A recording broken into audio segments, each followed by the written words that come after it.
आगे बढ़ते हैं और कुछ और खबरों का हम रुख कर लें।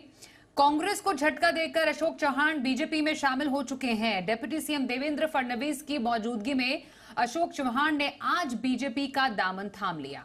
एक दिन पहले ही अशोक चौहान ने कांग्रेस से इस्तीफा दिया था। बीजेपी ज्वाइन करने के बाद अपनी पहली प्रतिक्रिया में अशोक चौहान ने चंद्रशेखर बावनकुले को बीजेपी महाराष्ट्र के अध्यक्ष कहने के बदले महाराष्ट्र का कांग्रेस अध्यक्ष कह दिया। अब उनके ऐसा कहने पर प्रेस कॉन्फ्रेंस में मौजूद सभी नेता और पत्रकार हंसने लगे।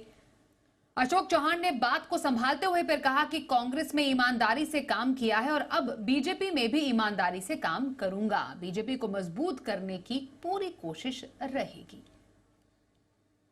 मैं आभार मानूंगा भारतीय जनता पक्ष के नेतृत्व की, उन्होंने मुझे आज ये मौका भारतीय जनता पार्टी में आने न्योता दिया और काम करने की मुझे यहाँ पर संधि दी है, एक मौका दिया है, उसलिए मैं उनका दिल से शुक्रिया अदा करता हूँ। आज जब हम देख रहे हैं कि देश के सामने कई चुनौतियां हैं, तो चुनौतियों के साथ साथ डेवलपमेंट भी जिस रफ्तार से इस देश में हो रहा है, हम सबके लिए बहुत ही प्रशंसनीय है और आने वाले समय में हम सब साथी मिलकर देश में एक पक्की मजबूत भाजपा की सरकार लाने का हमारा प्रयास निश्चित तौर पर रहेगा।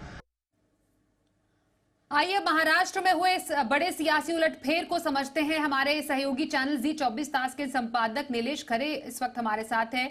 नीलेश जी, अशोक चौहान ने कांग्रेस का हाथ छोड़ा और बीजेपी के साथ हो लिया। बीजेपी का साथ अशोक चौहान के लिए और बीजेपी के लिए कितना महत्वपूर्ण है? देखिए, बीजेपी मराठाओं की पार्टी कभी नहीं मानी गई महाराष्ट्र में, और हमेशा ये कहा जाता रहा कि ये सवर्णों की पार्टी है, ये उन ओबीसीज की पार्टी है जो कि सवर्णों के नजदीक है। तो एक बड़ा मराठा नेता बीजेपी के साथ जुड़ना बीजेपी के लिए अहम हो गया था। ऐसे में अगर अशोक चौहान बीजेपी के साथ जुड़ रहे हैं तो साफ तौर पर मराठा कार्ड जो है वो स्ट्रांग होता नजर आ रहा है बीजेपी के लिए।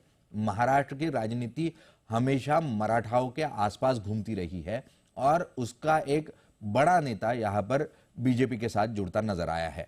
मराठवाड़ा जिस एरिया से अशोक चौहान आते हैं, हमने देखा था 2014 में और 2019 में जब देश में बीजेपी लहर थी, मोदी लहर थी, तब भी अशोक चौहान एकलौते ऐसे नेता थे कांग्रेस के जो अपने और अपने करीबियों को चुनकर लोकसभा तक ले जा पाए थे।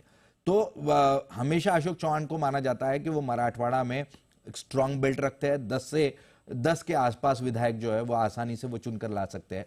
तो एक बड़ा नेता बीजेपी के साथ जुड़ता यहां पर नजर आ रहा है। अशोक चौहान को क्या फायदा होगा? अशोक चौहान को राज्यसभा मिलने जा रही है। आज जो राज्यसभा की कुल मिलाकर 6 सीटें महाराष्ट्र से चुनी जानी है, उसकी जो फर्स्ट लिस्ट बीजेपी से जारी होगी उसमें अशोक चौहान को टिकट मिलता हुआ नजर आएगा। अशोक चौहान आसानी से राज्यसभा भी पहुंच जाएंगे। 2024 के बाद जो लोकसभा गठित होगी उसका जो मंत्रिमंडल बनेगा, उस मंत्रिमंडल में अशोक चौहान को मंत्रालय मिलना भी लगभग तय हो चुका है। उनको साफ तौर पर आश्वासित किया गया है कि वो केंद्र में मंत्री होंगे। तो कांग्रेस में रहकर उन्हें आने वाले 10 सालों तक कुछ मिलना संभव नजर नहीं आ रहा था। ऐसे में उनकी राजनीति लगभग खत्म हो जाती। तो राजनीति खत्म करने से पहले अशोक चौहान जो है वो अपनी राजनीति को बचाने के लिए और बड़े पद को पाने के लिए यहां पर बीजेपी के साथ जुड़ते नजर आ रहे हैं।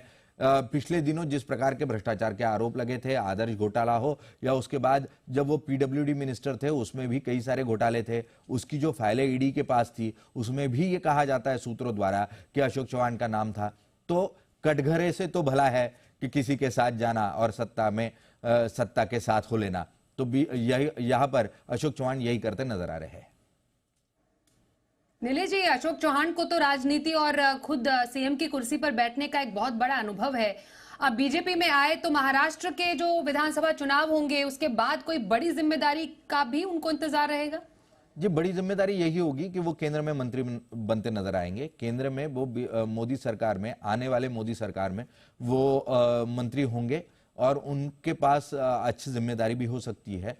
वो MBA है, इतना ही नहीं, वो फॉरेन लिटरेट है, यानी फॉरेन में उनकी पढ़ाई हुई है। शंकरराव चौहान जो कि महाराष्ट्र के 2 टर्म के मुख्यमंत्री रह चुके हैं, उनके वो बेटे हैं। तो एक लेगेसी भी उनके साथ है, और खुद वो मुख्यमंत्री रह चुके हैं, तो उनके घर में 2 मुख्यमंत्री पहले ही कांग्रेस दे चुकी थी। अब उसके बाद वो सेंटर में बीजेपी गवर्नमेंट में होंगे तो बड़ी जिम्मेदारी जरूर मिलेगी।